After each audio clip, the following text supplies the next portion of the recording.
So it is an interactive session because what we wanted to do is make sure that you feel like you've got a learning session, not just being talked out. Often webinars are being talked at, and this is really interactive. So although there's a few of us, only a few of us will feel like we're all in one classroom. I'm sure many of us are at different places in the country, or maybe even further afield. We'll use audio and chat. So audio means at the bottom of the screen, you should see an icon that looks like a microphone. If you click on and off of that, that takes you on and off mute. So if we do have any questions and you wanted to ask me them, you can do. And I may be instructing you, asking you to share some of your ideas. The chat function at the bottom right hand side of the screen, what you should see is a box that an icon that looks like a speech bubble. If you click on that, it'll bring up a chat panel and you can chat to somebody specifically, or you can chat to the whole group. So it's a useful tool as well. Like I said, it'll last about 45 minutes. I'm going to, in a moment, ask you to download the handout. I can write on the whiteboard if we've got some discussion points or anything like that. And I may not need to use the breakout session with the people we've got on the moment, but I may be using a breakout session later if we get more people joining us. Rachel, great to have you back on. Can you hear me now? You may not have a mic, but you might be able to hear me if you just let me know via chat. I've got James, my colleague in the background. He's just making sure that there's any sort of things that we need to do. Technically, he's my tech support for today. So James, if you can just check with Rachel if she's able to hear anything. So great. Well, that's all the technical side of things. If there's any questions, just come off mute and let me know, or just write in the chat box. So what are we here to do today? Well, let's make sure you get your handout downloaded. So in the chat box in a moment, what James will do is just put a link in. We'll take you to our website and you just press download. It may ask you a few questions, and if you can just put that into, if you can just download that and have that open on the page. So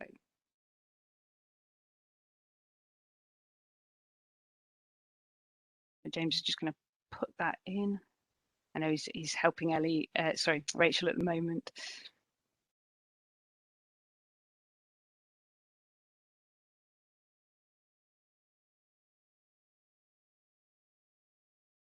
Yeah, so there's the link to everybody. Just click on that, it'll take you out to our website.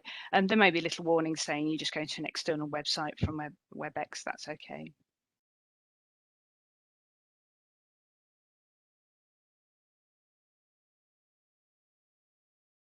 So hopefully you're being able to download that. If not, just come off mute and let me know if there's any issues with that. And then what we'll do is you can have that open and use that as a bit of a sort of supporting part to the session. So by the end of this short and sharp webinar, you'll be able to define communication, consider the barriers to effective communication, and practically plan the most effective communication method. So let's go straight into that then. So communication, it's quite a a difficult thing to describe.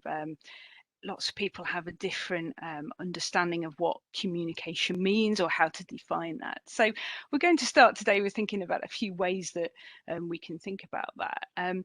So one of the things one of the terms that I've come across that helps describe communication, and I think is really useful, is the meaning of communication is the response that it elicits, or the meaning of the communication is the response it gets.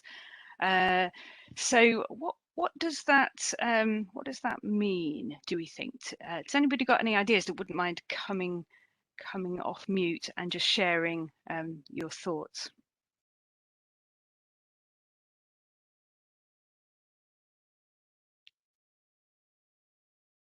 And you might still be getting your handout here. Hi Rachel, hopefully you can hear me now. Just dropped off again. Sorry, Ali. Sorry, Mehred. We'll continue with the two of you. Looks like Jane has to drop out for a moment. Okay, so so the meaning of communication is the response it elicits, and essentially what that means is we have to make sure we're communicating what we really mean, because if we're not communicating what we really mean, whatever the person does, if we're asking them to do something, whatever they do is what they've actually understood it as. So communication is about being able to send a message to somebody and make sure that they understand it in a way that makes sense to them to be able to do whatever we want them to do with that form of communication.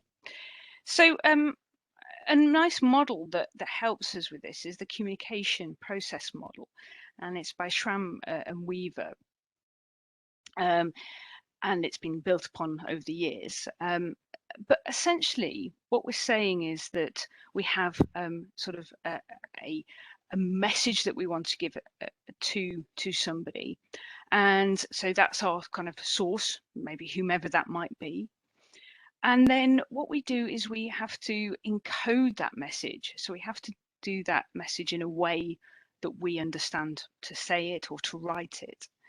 And we use a channel to do that. So say, for example, I'm thinking of sending a chat message to you all. The source would be me. I'm encoding it, I'm writing it, please everyone, can you stay on mute? The channel I'll be using would be the chat function, so that's the way I do it. And then there is that transmission, so it goes from the channel across and transmits. And then whomever I've sent this message to needs to receive it, but also to decode it. So like I was saying, it's got to be understood in their world what that means. And then if relevant, to be able to respond to that back to the source. Hi Mehmet, you've joined, you've sharing your screen there. Yep, that's great. You've taken it off again. So I'm trying to do something, but I don't want to interrupt. So finished. Yes, that's okay. I can see that you're writing it on one thing.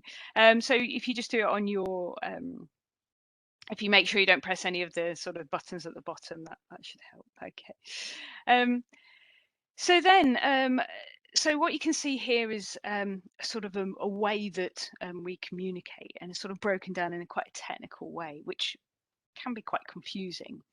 But the thing with this is that it means that that we get noise. And what I mean by that is we get between each of these elements, there is a chance for it not to work.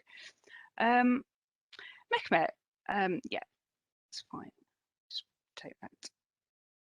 So yeah, so what we do get is we kind of get noise in between these different elements, which mean that the message gets diluted or it doesn't quite work. So I'm thinking, what are some examples of barriers or noise that you can think of? You can just write them in the chat box for me. So at any point, what do you think stops this kind of communication wheel happening, or stops this process? A great example we've just seen today that one of our learners was having difficulty connecting, so there can be something around that. Are we using the right channel, or is the transmission working in the right places? So should we just think about what are some examples of noise that you can think of that kind of stops people being able to really effectively communicate? You can either come off mute or just share your ideas in the chat box.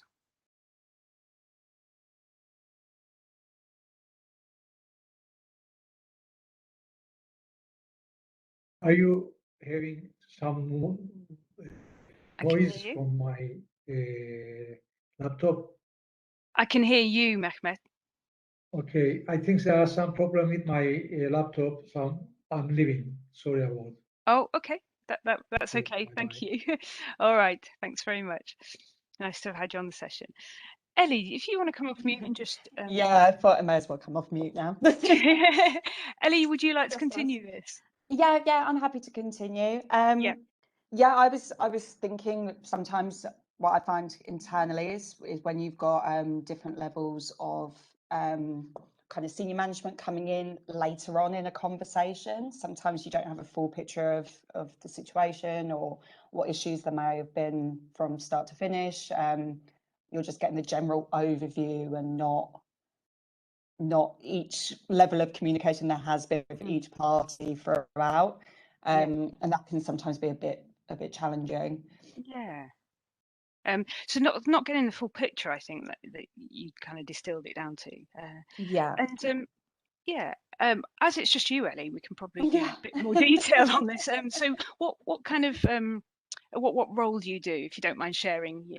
Yeah, so I work as a commercial executive. So I'm in primarily a sales function, but I work with a lot of customers all over the world, so mainly in West Africa. So there can be quite a few challenges with that anyway. So a lot of the time, even just the way in which you can communicate with people is quite limited in terms of kind of signal, that they might not have as good infrastructure as us. So you might only be able to get hold of someone on WhatsApp and only at certain times of the day. And then again, I'm having kind of separate conversations with customers, and then also then trying to pass that information on between my team, and then sometimes higher than my team. And it can be, like you say, diluted a lot across the way. Yeah, and it definitely is. It's that kind of the message I'm trying to give always has to be followed up with, have they understood this message? Yes, yeah. And Plenty of things that get lost in communication, especially down to even just simple things like language barriers or even just accents can be really difficult.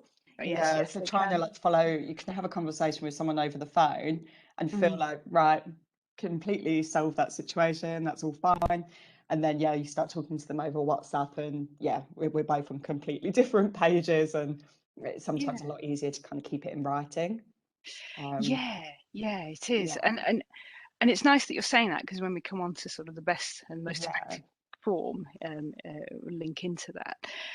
So I think you've picked up on some of those barriers, certainly from what you're saying. So physical barriers we get is that kind of language. So it is that, not just like foreign language, but like you picked up, and it could be sort of accents, or it could be jargon. I'm sure in your company you have mnemonics or TLAs, 3-letter acronyms, which confuses people. Even just that kind of industry standard terms. Sometimes you speak to certain people and they get it straight away. Like, I've got plenty of examples. Other people kind of come back and they're like, "What does that mean?" And you don't want. It's difficult because you don't want anyone to feel like as if you're using big words to try and confuse anyone, but you just expect that people just know what it means. So I think that's probably something we're all very guilty of. Yes, and especially new people coming in, they don't always sort of know that.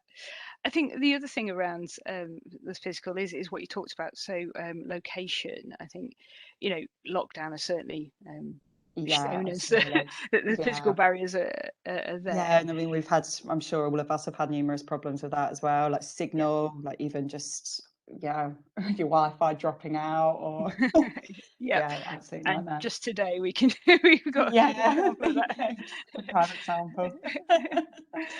But then I think what you're describing there is that although there's those physical barriers, actually sometimes the sender isn't being really clear in their message. So it's how clear are they? Are they speaking at too high level? So maybe the person receiving the information needs the detail, or maybe they're talking at such a detailed level that they're losing people on what that losing might mean. The actual meaning.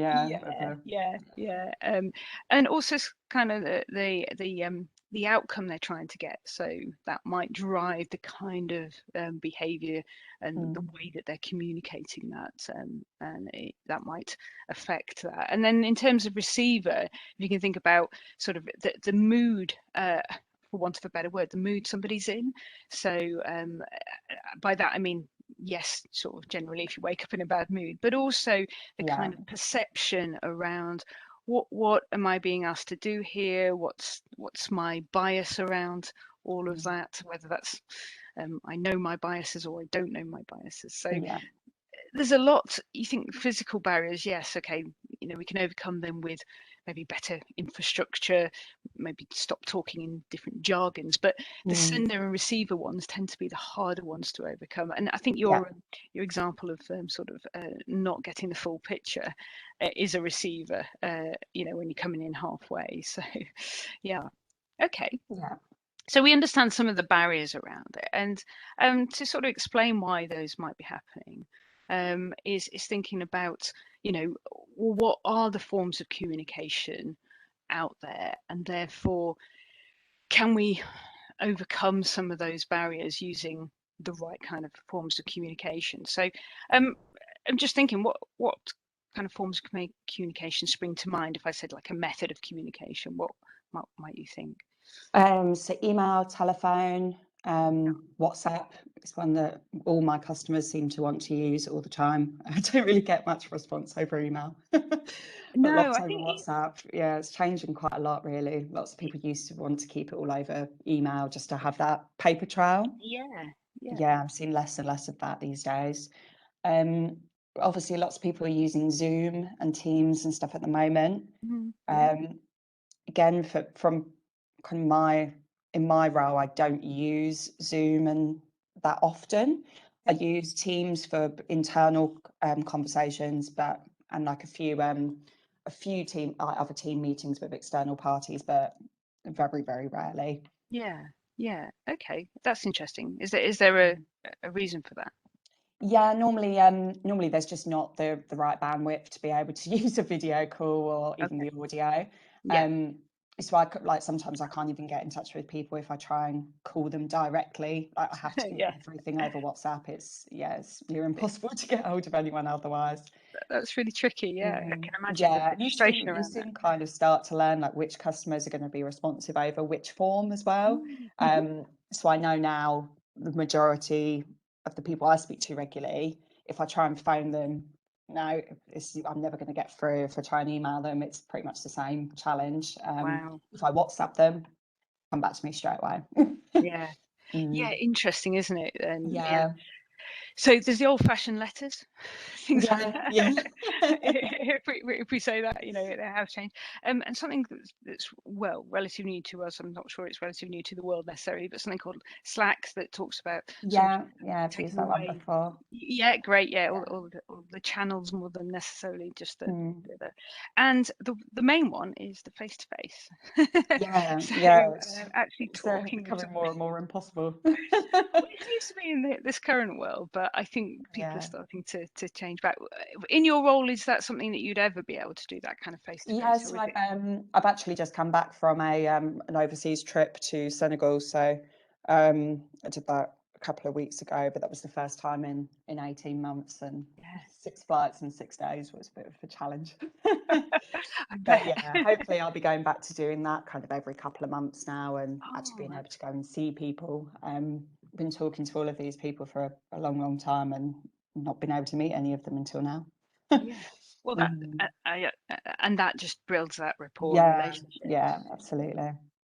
So I don't know if you've done much on communication before, but one of the main theories out there, it was a study done by Moravian, and whether people doubt whether the research is works scientifically well, but I think kind of as a common sense it seems to hold true that if we say around communication, what percentage of those really people need the words, or what about the way it's said, the tone, or the non-verbal side of things? So have you come across this model before?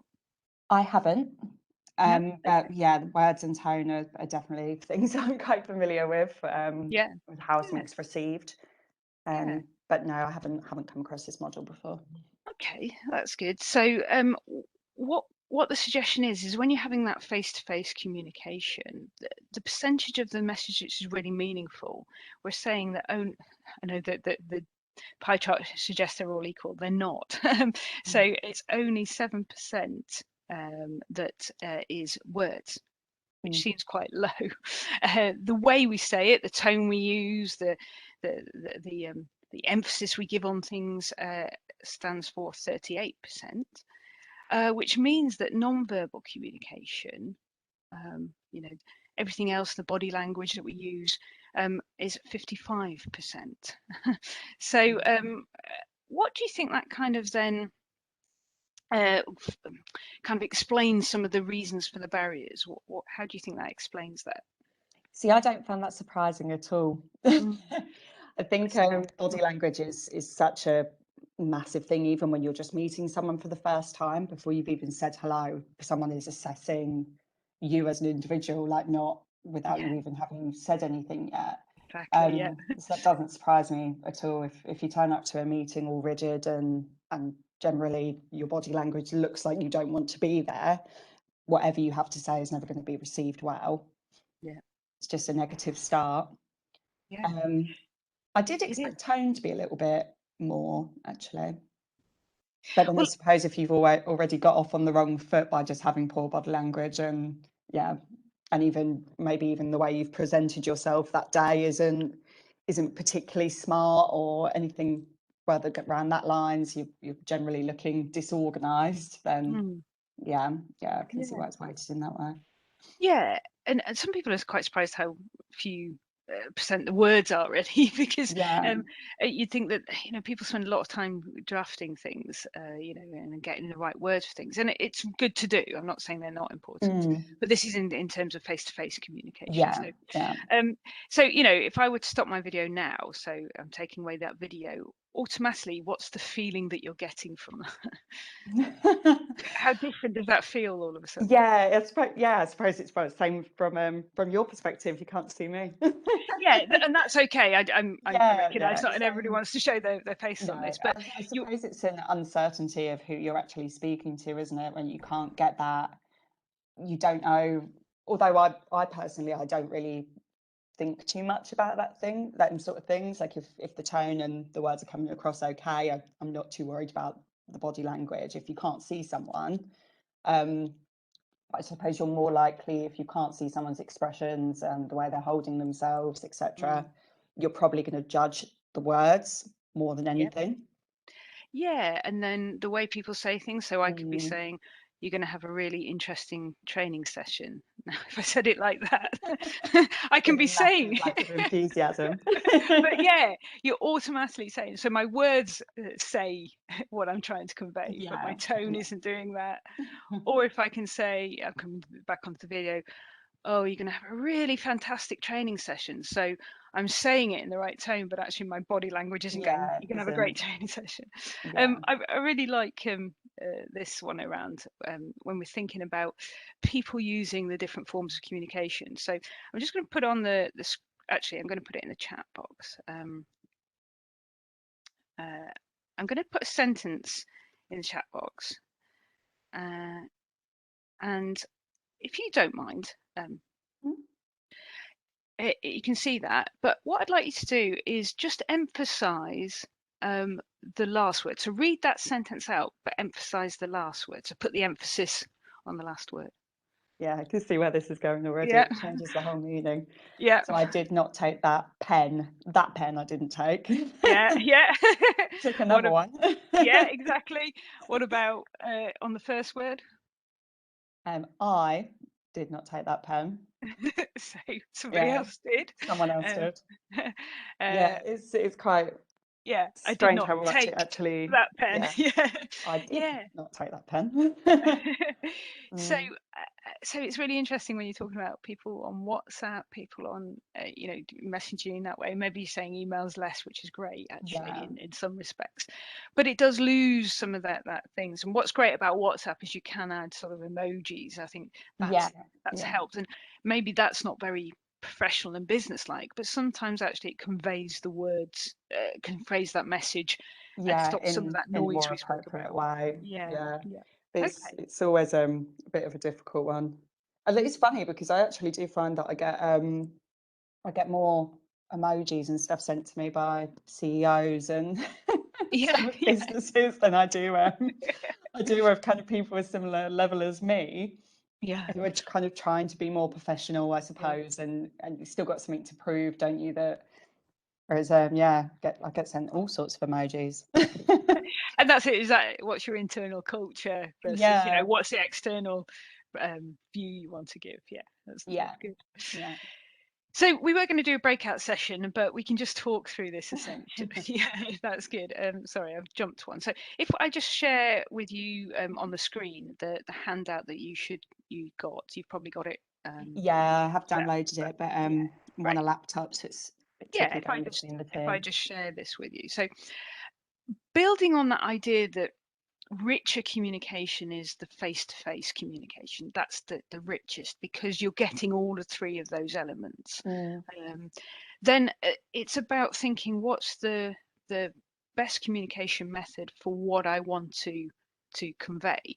Now, what we've done here is a communication matrix, and we've chosen some criteria to put into this. So let me explain it first. So this says, who are you communicating to? So the first column is to one person. So is it to one person, or is it to a few people, or is it to many people? And then you can adapt this communication matrix to your own thing, but the idea is that I would say if it's just information sharing, so that's just giving some information. You don't necessarily need that person to do much with it, but they just need to know the information. Or is there something around a deeper conversation you have to consult with them? You don't have to get their agreement. Or is there something around actually a decision required? Now you can add as many criteria as you want here. We just kept it quite simple for this. But if we sort of go across and say a yes, no for each of those questions, then we can then decide, well, actually, what is the best method? So, for example, if it's to one person, so you just on a one-to-one, and you're only information sharing, I think in the times when everyone is in the office, you might go and talk to them. But actually, is that the most effective method? Is that going to give you, because we're all short on time, is that actually needed? So sometimes just because the richest method is to speak face to face, are you interrupting what they're doing? Are they interrupting what you're doing? Is there a record of this information that there likely isn't? So I would say, for example, an email or some kind of a written thing that goes out by Slack or whatever it might be, is a better method than maybe thinking about other ones. Does that make sense? Yeah, that makes sense to me. Yep, and the same if we carry on down, it's thinking actually, well, if it's consultation, I probably want to have a conversation. If I start having a conversation on email, that doesn't work as well. So I would probably say a phone conversation. If you can't get onto them, maybe your WhatsApp. At least it's what's great about WhatsApp is it does allow for a conversation and there is space. It's not like just a few, like text messages. It's only small, whereas WhatsApp seems to lengthen that and can be used on different people devices. Use the kind of the responding to individual, like reply to individual messages as well. So it does keep the conversation flowing quite well if they're not available for a phone call. Yeah. And then simply sort of when we're thinking about to just one person, but you need to have a decision, or maybe you can say it's a sensitive situation, then probably face to face. But obviously, if we can't do face to face in COVID times, or they're not in the same location, then it would be sort of some kind of video platform like this, or Teams or whatever. And then you can just part of the session was to go through and with your breakout group and just kind of work out which you all thought was the best. In your workbook, we do have some communications methods that the best shows some advantages, some disadvantages to them.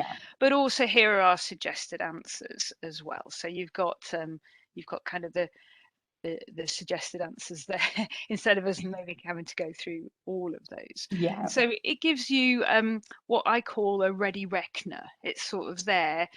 I know it sounds really I don't want it to sound condescending. It's like I know how to communicate, but certainly I know that I have a preference. So if I'm going to contact somebody, maybe I'm picking up the phone all the time to that person, and actually they're busy doing something, and I'm interrupting them.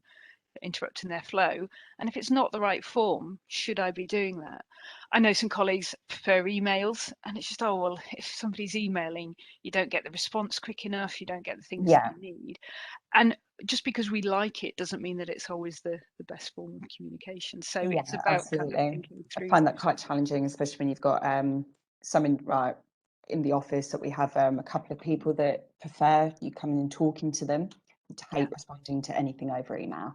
Yeah. And that could be really, really difficult when you want full visibility of what's been discussed.